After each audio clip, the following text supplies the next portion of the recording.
Assalamualaikum warahmatullahi wabarakatuh. Perkenalkan, nama saya Ai Yunita Apriani dengan NPM 22011-0521-204, Pendidikan Guru Sekolah Dasar Fakultas Keguruan dan Ilmu Pendidikan Universitas 11 April Sumedang. Di sini, saya akan mempresentasikan makalah yang sudah saya buat dengan sistematika penulisannya untuk memenuhi salah satu tugas penulisan karya ilmiah dengan dosen pengampu, Ibu Apini Martini, SPD, MPD. Baik, langsung saja kita ke penjelasan mengenai makalah.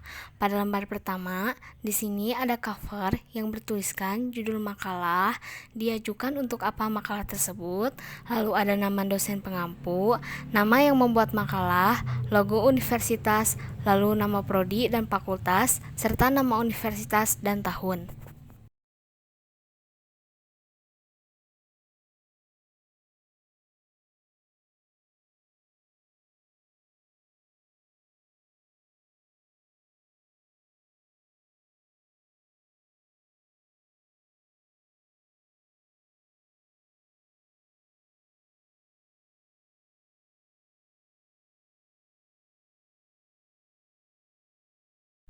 Nah, pada lembar kedua ada kata pengantar yang berisi dengan memanjatkan puji syukur kepada Tuhan Yang Maha Esa, kami dapat menyelesaikan tugas pembuatan makalah yang membahas tentang keterampilan dalam menyimak dengan lancar, karena berkat dan karunia-Nya lah maka ini dapat disusun dan diselesaikan tepat pada waktunya. Semoga makalah ini bisa bermanfaat bagi pembaca pada umumnya dan kami pada khususnya. Kami menyadari bahwa dalam pembuatan makalah ini masih jauh dari sempurna. Untuk itu, kami sebagai penulis menerima saran dan kritik yang bersifat membangun demi perbaikan ke arah kesempurnaan penulisan makalah ini. Akhir kata penulisan, sampaikan terima kasih. Baik, seperti itu kurang lebih mengenai isi pada lembar kedua yang menjelaskan tentang kata pengantar.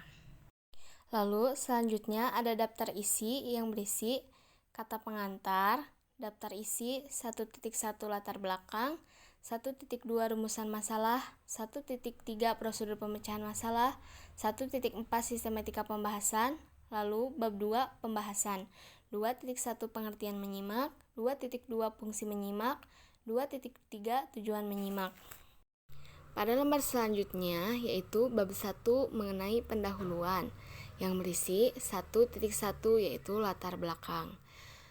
Menyimak merupakan proses menangkap pesan atau gagasan yang disajikan melalui ujaran. Salah satu cara untuk mendapat informasi adalah melalui kegiatan menyimak. Berbagai jenis kegiatan menyimak dapat digunakan untuk memperoleh informasi. Jenis-jenis menyimak dikelompokkan menjadi dua jenis berdasarkan situasi menyimak dan berdasarkan intensitas. Jenis menyimak berdasarkan situasi yaitu menyimak interaktif dan menyimak non-interaktif.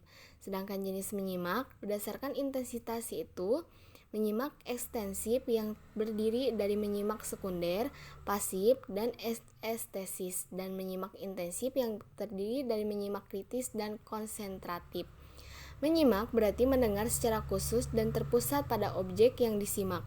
Keterampilan menyimak bersifat aktif reseptif melalui alat simak yakni telinga. Penyimak melakukan aktivitas menyerap, memahami, menghayati, menikmati, dan bahkan sampai pada tingkat menginterpretasi dan menilai atau menghargai objek yang disimak, apresiatif.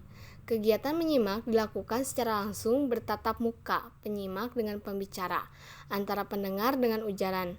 Dewasa ini, kegiatan menyimak bisa berlangsung tanpa tatap muka, misalnya melalui pita rekaman, telepon, atau handphone.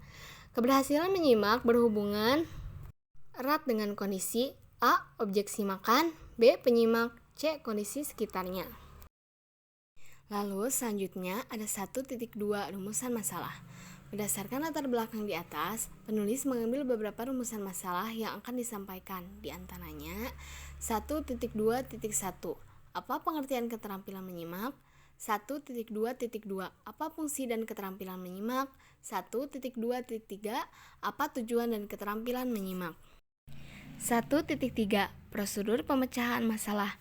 Prosedur pemecahan masalah makalah ini dengan cara sebagai berikut. 1.3.1 melakukan identifikasi permasalahan. 1.3.2 Mengembangkan gagasan untuk memecahkan masalah. 1.3.3 Mengembangkan penalaran untuk pemecahan masalah. Lalu ada 1.4 Sistematika pembahasan. Bab 1 Pendahuluan. Bab ini berisi tentang latar belakang masalah, rumusan masalah, prosedur pemecahan masalah, dan sistematika pembahasan. Bab 2 yaitu pembahasan. Bab ini berisi tentang penjelasan mengenai jawaban dan rumusan masalah yang bersumber dari hasil observasi maupun kajian literatur yang relevan serta disusun secara sistematis.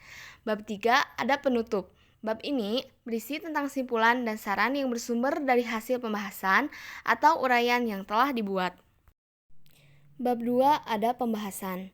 2.1 Pengertian menyimak. Tarigan mengungkapkan bahwa menyimak adalah suatu proses kegiatan mendengarkan lambang-lambang lisan dengan penuh perhatian, pemahaman, apresiasi, serta interpretasi untuk memperoleh informasi, menangkap isi atau pesan, serta memahami makna komunikasi yang telah disampaikan sang pembicara melalui ujaran atau bahasa lisan. Menurut Dibia, menyimak merupakan bentuk komunikasi lisan yang bersifat reseptif. Menyimak dilakukan dengan atensi dan intensi. Pendengar juga harus memasang telinga dengan baik, memusatkan konsentrasi, dan menimbulkan sesuatu kebutuhan untuk memperoleh informasi. Yunus Abidin mengatakan menyimak merupakan salah satu keterampilan berbahasa yang bersifat reseptif dan apresiatif.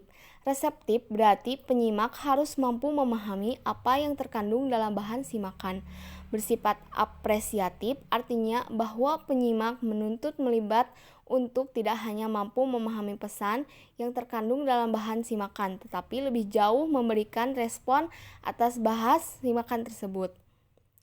Kata menyimak dalam bahasa Indonesia memiliki kemiripan makna dengan mendengar dan mendengarkan. Menurut Haryadi dan Jamsami dalam Ngalimun 2014, mendengar merupakan salah satu kegiatan menangkap suara atau bunyi tanpa direncanakan oleh yang melakukan kegiatan tersebut.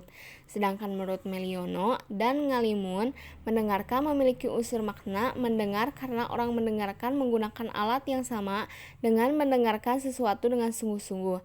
Kegiatan menyimak dapat dilakukan seseorang dengan bunyi bahasa sasaran, sedangkan mendengar dan mendengarkan sasarannya dapat berupa bunyi saja. Itulah salah satu ciri khas yang ada dalam kegiatan menyimak. Selain itu, kegiatan menyimak dilakukan dengan sengaja atau terencana dan ada usaha untuk memahami atau menikmati apa yang disimaknya. Tarigan dan Ngalimun mengatakan bahwa hakikat menyimak adalah mendengarkan dan memahami isi bahan simakan. Sedangkan menurut Hermawan, mendengar bersifat pasif dan spontan, sedangkan menyimak bersifat aktif. Menyimak menyangkut proses dan interpretasi terhadap informasi yang datang. Jadi, menyimak merupakan bentuk interaksi dalam berkomunikasi yang bertujuan untuk memperoleh informasi lisan dengan penuh perhatian. Jadi, dapat kita simpulkan dari pernyataan-pernyataan di atas bahwa menyimak adalah suatu kegiatan, keterampilan berkomunikasi yang bersifat aktif reseptif. Artinya, dalam kegiatan menyimak, seseorang harus mengaktifkan pikirannya untuk dapat mengidentifikasikan bunyi-bunyi bahasa, memahaminya, dan menafsirkan maknanya sehingga tertangkap pesan yang disampaikan pembicara. 2.2 Fungsi menyimak.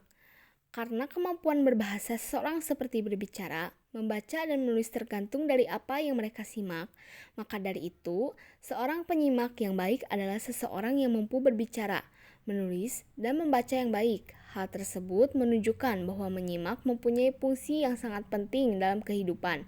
Mana dan Yusandra 2017. Han mengatakan bahasa fungsi daripada menyimak diantaranya 1. Mendapatkan informasi yang berhubungan dengan apa yang sedang dibahas.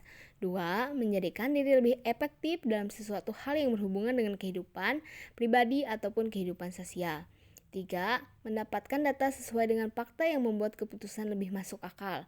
4. Mendapatkan responsif yang tepat.